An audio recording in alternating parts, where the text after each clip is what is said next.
오늘 신실하신 하나님을 기억하라는 제목으로 하나님의 말씀을 나누겠습니다. 신실하신 하나님을 기억하라입니다. 오늘부터 여호수아 말씀을 함께 살펴볼 텐데요. 먼저 여호수아서에 대해서 한번 정리해 보겠습니다. 여호수아라는 이름의 뜻은요, 여호와께서 구원하신다라는 뜻입니다. 히브리어로는 여호수아가 헬라어로 가면은 예수가 됩니다. 그래서 예수가 여호수아인 것입니다. 여호수아라는 인물, 이전에는 애굽에서 노예로 살던 그런 히브리인이었지만 출애굽 때 이스라엘 백성들과 출애굽하고서는 이제 그의 이름이 서서히 등장합니다. 처음 여호수아가 등장한 곳은 출애굽기 17장 9절입니다. 출애굽 후에 아말렉 사람들이 이스라엘 백성들에게 쳐들어오자 모세가 여호수아에게 그들과 싸우라고 그렇게 명령합니다. 아말렉과 싸우라 명했습니다. 여호수아는 모세의 신임을 받았던 참으로 용맹스러운 군사였고, 또한 이후에 가나안 땅을 정탐할 때는 에브라임 지파의 지도자, 대표로 정탐했던 지도자였습니다. 아시다시피 10명의 정탐꾼은 부정적인 보고를 했죠. 가나안 땅 돌아보고서 부정적인 보고를 했지만 여호수아와 갈렙은 긍정적인 보고를 했죠. 이것이 그냥 긍정적인 성품이 아니죠. 하나님을 믿는 믿음에 기초한 긍정적인, 그래서 아주 신실했던 사람들이었습니다. 성경에 많은 인물이 나오는데 물론 어디 흠 없는 완전한 완벽한 사람이 있었다는 건 아니지만 그래도 여호수아를 보면 별다른 흠이 없었던 사람에 꼽힙니다. 그는 모세의 뒤를 이어서 이스라엘의 지도자로 세움을 받았습니다. 그런데 우리가 성경에서 주목해야 할 것은 이런 여호수아라든가 모세라든가 이런 인물들도 우리가 자세히 살펴보기도 하지만 그들을 지도자로 세우셔서 신실하신 하나님의 약속을 이루어 가시는 하나님이 어떤 분이신가, 그분이 어떠한 성품이시며 또한 그러한 지도자들을 통해서 어떤 일을 하고 계셨나, 하나님을 살펴보는 것이 정말 가장 중요한 것입니다. 하나님은 아브라함에게 약속을 주셨죠. 자손과 땅에 대한 약속을 주셨는데 그 후손들을 통해서 하나님께서 그 약속을 어떻게 신실하게 이루어 가시는가, 하나님을 보는 것이 참으로 중요합니다. 지도자가 바뀌고 역할은 바뀔지라도 신실하신 하나님이 그 역사 속에서 계속되고 있는 것, 우리가 그것을 이 여호수아를 보면서 계속해서 살펴보아야 합니다. 주님은 당신의 백성들을 구원하시길 원하시죠. 언제까지요? 구원할 때까지 이루어 가십니다. 그래서 계속해서 지도자들을 세우시고 이루어 가시고 나중에는 왕들을 세우시고 선지자들을 보내시고 그렇게 하셨던 주님께서, 하나님께서 이제 예수 그리스도를 보내셔서 구원을 온전히 이루어 가시는 그 신실하신 하나님의 사랑을 우리가 성경을 통해서 신구약, 구약과 신약 성경을 관통해서 이 하나님의 은혜를 바라볼 수가 있는 것입니다. 이제 구약 성경에서 여호수아서 책의 위치를 한번 살펴볼 텐데요. 여호수아서 앞에는 모세 오경이 있죠. 창세기부터 신명기까지 모세 오경이 있으면 이 모세 오경에서는 하나님의 약속의 책이죠. 구원을 베푸시려는 하나님의 약속이 있는 책이라고 한다면 여호수아부터는 이제 그 약속의 성취가 나타납니다. 하나님께서 약속하신 가나안 땅, 그 땅에 들어가서 정복하고 또 땅을 분배하는 것, 그것이 여호수아서에서 주요한 그 내용들입니다.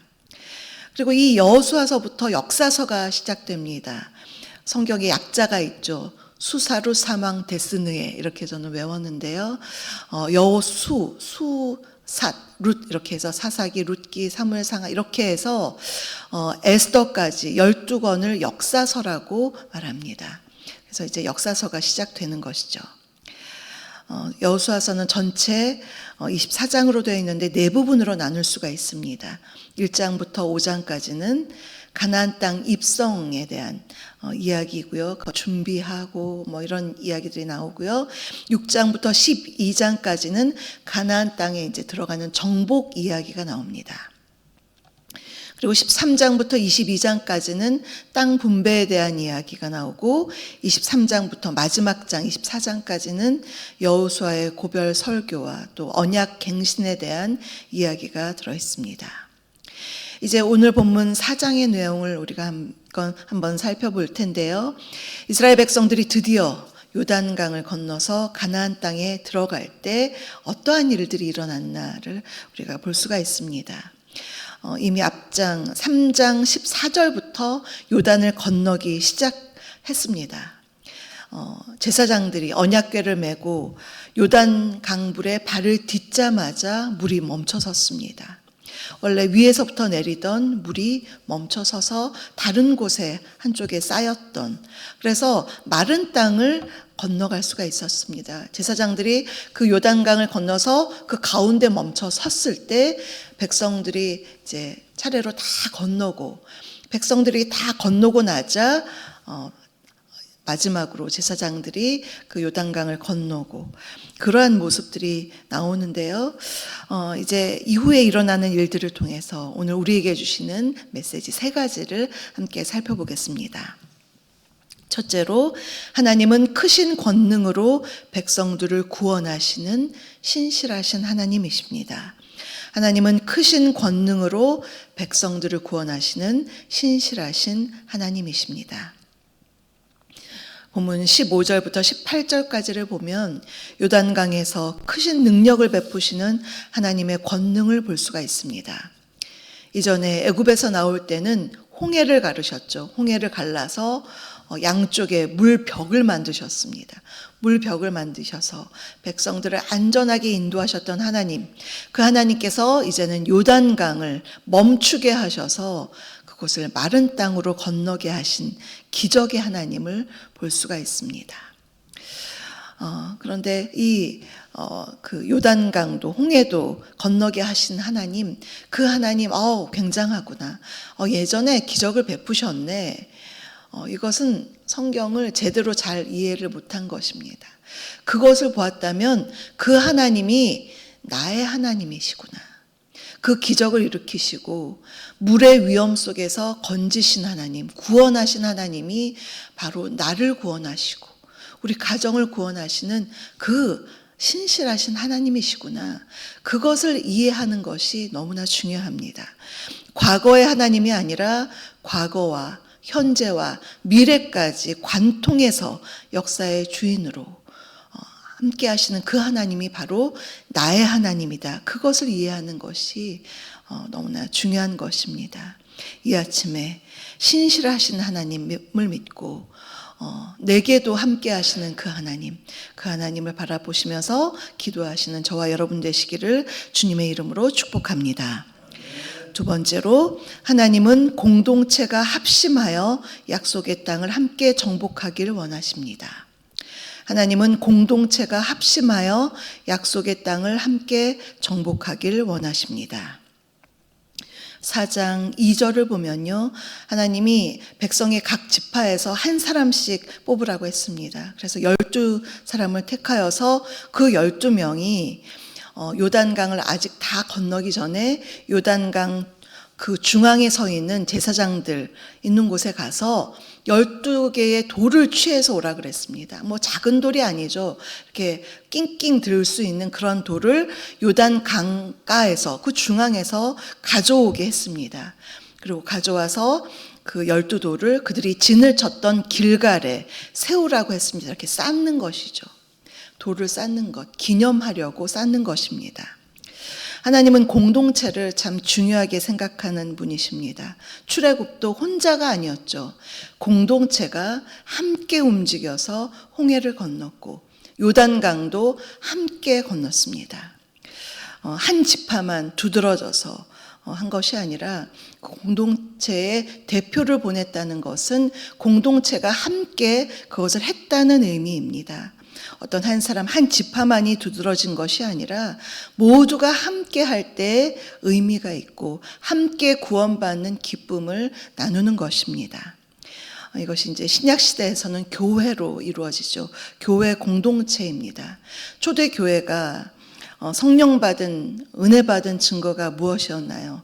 물론 성령 받고 성령의 말하게 하심으로 방언을 하고 기쁨을 나눴지만 그들이 교회, 초대 교회 공동체로 함께 모여서 모이기를 너무나 기뻐했습니다. 함께 모여서 찬양하고 함께 식사를 나누고 그러면서 하나님을 예배했던, 그래서 그 공동체 가운데 어려움이 있는 사람들을 돌아보고 물건을 서로 통용하는 그런 아름다운 모습을 볼 수가 있습니다. 성경의 TV 프로그램에 나 혼자 산다. 혼자 사는 사람의 이야기지만 우리 교회는 나 혼자 산다가 아닙니다. 함께 어우러져서 돌아보는 것입니다. 그 공동체를 귀하게 보시는 하나님, 서로 짐을 대신 져주고 함께 협력하고, 이 아침에 나의 기도, 우리 가정의 기도도 좋지만 우리가 우리 성도들을 생각하면서 아픈 분들을 기억하고 또 경제적으로 어려움 가운데 있는 공동체를 위해서 간절히 기도하는 것, 공동체를 세워가는 것입니다. 돌만 쌓는 것이 아니라 공동체를 위해서 우리가 그 보이지 않는 돌을 쌓는 것입니다. 지난 35년간 우리 주사랑 공동체가 계속해서 한 해 한 해 함께 왔는데 앞으로도 계속해서 나눔과 사랑과 섬김이 넘치는 우리 주사랑 공동체 되기를 주님의 이름으로 축복합니다. 세 번째로, 하나님의 신실하심과 위대한 능력을 자손 대대로 기억하게 하고 전해야 합니다. 하나님의 신실하심과 위대한 능력을 우리의 자손 대대로 기억하게 하고 전해야 합니다. 길갈에 12돌을 세운 이유는 돌을 그저 감상하라고 준 것이 아닙니다. 기념하게 하면서 기억하게 하는 돌입니다. 21절을 보시면요, 후일에 자손들이 물어봅니다. 아버지, 저거 뭐예요? 이렇게 돌이 쌓여 있으니까 저거 뭐예요? 이렇게 물어볼 때 시청각 교육을 하라는 것입니다. 이 돌로 말하면 이 돌이 그냥 땅이 아니야. 요단강 중앙에서 가져왔다. 어떻게 가져왔느냐? 하나님께서 요단강 물을 멈추게 하셨다. 이것을 자손에게 대대로 기억하게 하라는 것입니다. 이것을 가르치라고 했습니다. 가정은 신앙 교육에 너무나 중요한 장입니다. 자녀들은 부모를 보면서 자라죠. 부모가 한 말, 부모가 하는 행동 유심히 보면서 그렇게 따라합니다. 우리가 한번 생각해 보면 우리 가정에 자손들에게 전해줄 유산이 무엇이 있을까? 그 유산의 이론은 바로 신앙이죠. 믿음이죠. 그 믿음이 그냥 추상적인 믿음이다가 아니라 구체적인 성경 말씀도 좋고 또 여러분들의 간증도 좋고 인생을 살아오면서 계속 이런 엄마가 왕년에는 이랬어, 이렇게 잘 나가, 이런 말만 할 게 아니라 아이들에게 중요한 성경 구절이나 그러한 간증을 잊지 않도록 들려주는 것이죠. 저희 시댁에는 가훈이 있습니다. 참마음과 온전한 믿음. 히브리서 10장 22절에 나오는 말씀입니다. 가훈을 만드신 부모님의 그 마음이 담겨 있죠. 참마음, 진실되게 살아가라고 하시는구나. 온전한 믿음으로 살라고 하셨구나. 그런 가훈이 있고, 또 저희 친정에는 항상 기뻐하라, 쉬지 말고 기도하라, 범사에 감사하라. 그 말씀이 가훈이었습니다. 그 말씀이 부모님은 양가 부모님이 다 돌아가셨지만, 시어머님은 살아계시지만 아버지는 다 돌아가셨지만 그 가훈을 만드신 그 아버지들의 정신이 계속 마음속에 살아 있습니다. 여러분들의 자손들에게 대대로 기억할 길갈은 무엇일까? 한번 만들어 보셔도 좋고요. 생각해 보시면서 신실하신 하나님이 엄마와 아빠를 이렇게까지 인도하셨다. 경제적으로 어려울 때 이렇게 먹이셨고, 또 여러 가지 힘든 일들을 고난 속에서도 여기까지 인도하셨다. 그 길갈을 아이들에게 전해 주어야 하는 것입니다. 우리의 가정 공동체에도 그렇지만 우리 주변 사람들에게 그것을 간증하는 것입니다. 5장 1절 우리가 아까 읽었는데요. 그 하나님의 그 권능의 그 능력, 요단강을 말린 것 때문에 그 소식을 듣고 정신을 잃었다고 했습니다. 그 위대하신 하나님이 저 이스라엘 백성들과 함께 하시다니 사람들이 벌벌 떨었습니다. 그 하나님, 우리의 하나님은 어떤 하나님인가? 나의 하나님, 우리 가정의 하나님, 내가 전해야 할 하나님은 어떤 분이신가? 우리가 한번 정리해 보면서 생각하는 이 아침이 되면 좋겠습니다. 사랑하는 성도 여러분, 오늘 우리는 요단강을 건너는 백성들을 통하여 하나님의 신실하심을 우리가 한번 살펴보았습니다. 첫 번째로 하나님은 크신 권능으로 백성들을 구원하시는 신실하신 하나님이십니다. 두 번째로 하나님은 공동체가 합심하여 약속의 땅을 함께 정복하길 원하십니다. 세 번째로 하나님의 신실하심과 위대한 능력을 자손 대대로 기억하게 하고 전해야 합니다. 신실하신 하나님의 은혜 아래에서 우리 가정이, 우리 교회 공동체가 주님을 온전히 경외하고 섬기며 더욱 아름답게 세워져 가기를 주님의 이름으로 축복합니다. 오늘의 말씀을 생각하시면서 찬송가 393장을 함께 부르시겠습니다.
주지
주 예수 그리스도의 은혜와 아버지 하나님의 다함없는 사랑하심과 성령님의 내주 교통 충만케 하심이 신실하신 하나님의 능력을 믿고 오늘도 그 사랑 안에서 믿음으로 기도하고 중보하며 우리 자녀들에게 주님의 신실하심을 잘 전해주기를 간절히 소망하는 사랑하는 우리 성도님들 머리머리 위에와 그 가정과 일터 위에 우리 주사랑교회 위에 선교사님들과 선교지 위에 이 나라의 민족 위에 지금부터 영원토록 함께 하옵시기를 간절히 축원하옵나이다. 아멘.